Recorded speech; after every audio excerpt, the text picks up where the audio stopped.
The galactic bazaar of Nexus 7 hummed with 1,000 different frequencies of life.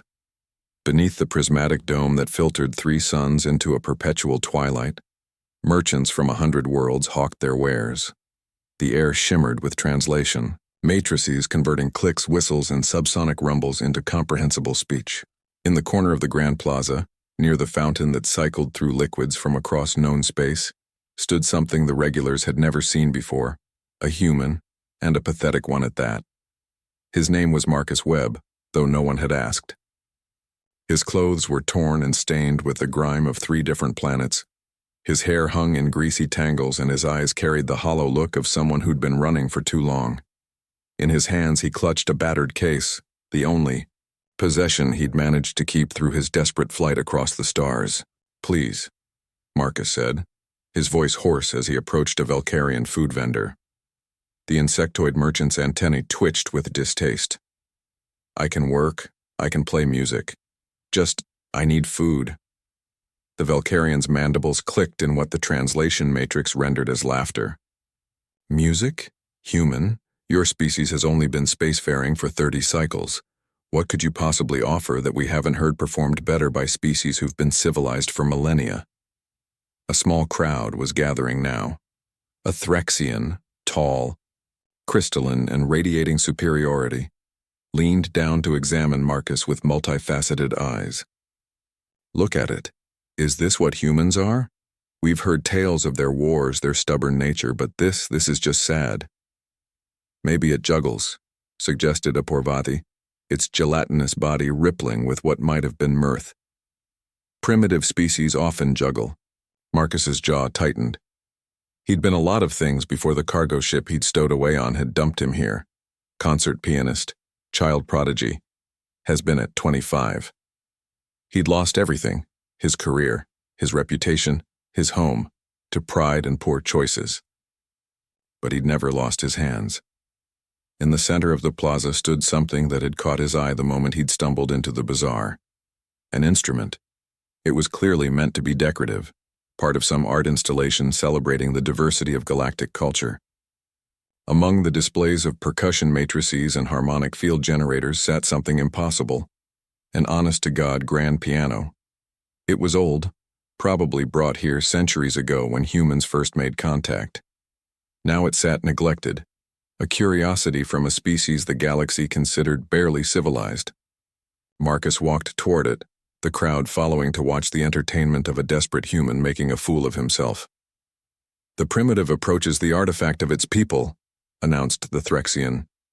"Perhaps it will teach us the simple beating of sticks on stretched hide that humans call music." Laughter rippled through the growing crowd. Even the normally diplomatic Centaurans were chittering among themselves. Marcus set down his case and opened the piano's lid. Dust scattered in the tri-solar light.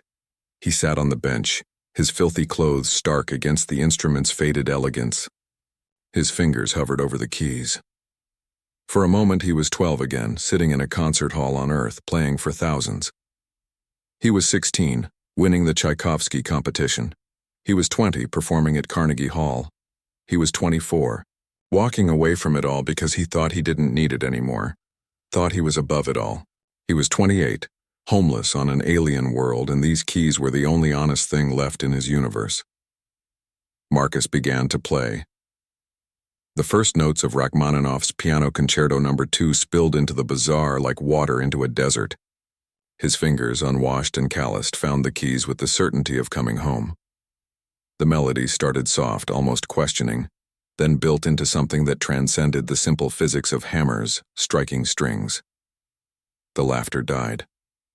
The Threxian's crystalline structure began to resonate with harmonics it had never produced before. The Valkyrian's antennae stood rigid, every sensory hair aligned toward the sound. The Porvathi's gelatinous form stopped rippling, held motionless by something it couldn't comprehend. Marcus played, and the music spoke in a language older than translation matrices. It spoke of loss and hope, of dignity found in dust, of beauty that persisted despite everything. His fingers danced across keys that hadn't been properly tuned, in decades pulling from them a sound that made those decades disappear. More aliens gathered. A merchant dropped an armful of exotic textiles. A Quillian pilot just landed from a cargo run, stood frozen at the edge of the plaza. Even the fountain seemed to quiet its cycling, as if the station itself was listening. The concerto's famous lyrical theme emerged and something impossible happened. The aliens understood. Not the notes. They'd heard complex music before. But they understood the humanity in it, the vulnerability, the defiance of a species that had crawled from caves to stars in the blink of a galactic eye, carrying with them this ability to transform suffering into transcendence. When Marcus's hands finally stilled on the closing chords, silence held the plaza for 3 full seconds, an eternity in a place that never slept. Then the Threxian stepped forward. Its voice, filtered through the translation matrix, carried something that hadn't been there before. Respect. We did not know. Human, what is your price for another performance? Marcus looked up, tears tracking through the dirt on his face. Food, he said simply. Just food. No, said the Velcarian merchant, approaching with a container of nutrient-rich provisions. This is freely given with apologies. For music like that, we should pay you. Your species, said a Centauran elder, stepping through the crowd, has been among us for only 3 decades. We thought we knew what you were. We were wrong. The crowd pressed forward, not with mockery now, but with offerings. Food, credits, even a Parvati offering to share its living space. Marcus accepted the food with shaking hands, then looked back at the piano. There's more, he said quietly. So much more. Chopin, Beethoven, Gershwin, Debussy.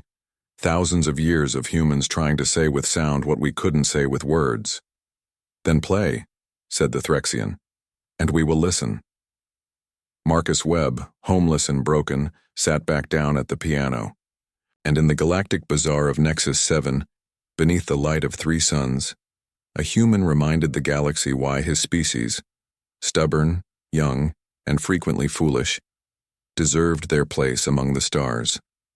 His fingers touched the keys, and the music began again.